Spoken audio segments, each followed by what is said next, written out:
भोले बाबा की कहानी। एक काल्पनिक व्यक्ति भोले बाबा से जुड़ी है जो जबलपुर में रहता था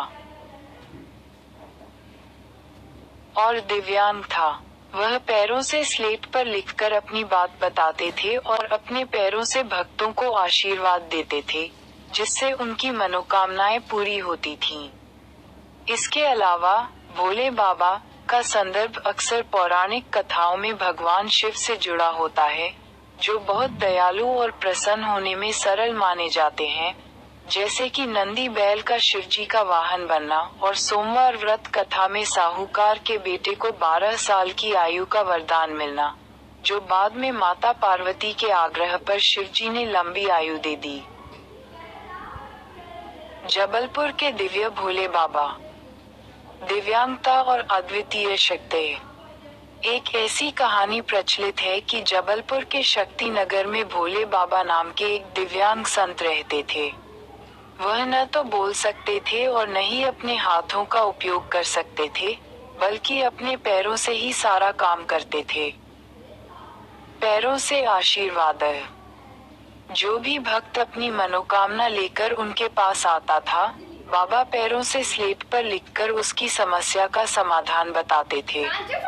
ऐसा माना जाता था कि बाबा के पैरों से दिया गया आशीर्वाद भक्तों की इच्छाएं पूरी करता था।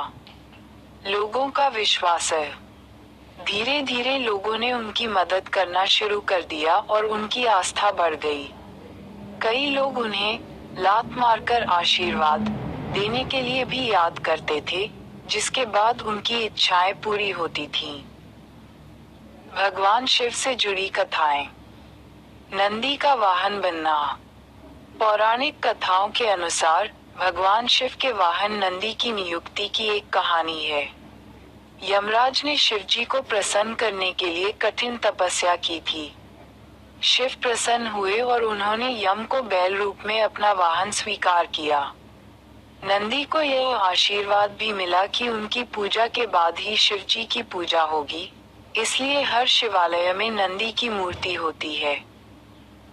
सोमवार व्रत कथा। एक साहूकार को संतान नहीं थी। वह सोमवार का व्रत रखता था। उसकी भक्ति से प्रसन्न होकर माता पार्वती के आग्रह पर शिवजी ने उसे पुत्र प्राप्ति का वरदान दिया, लेकिन बालक 12 वर्ष तक ही जीवित रहेगा। समय आने पर जब बालक मर गया, तो माता पार्वती के कहने पर शिवजी ने उसे लंबी आयु का वरदान दिया और सोमवार व्रत कथा सुनने वाले सभी भक्तों की मनोकामनाएं पूर्ण होती। शिव का क्रोध। महर्षि भृगु ब्रह्मा जी के मानस पुत्र थे। उनकी पत्नी का नाम ख्याति था, जो दक्ष की पुत्री थी। महर्षि भृगु सप्तर्षि मंडल के एक ऋषि है।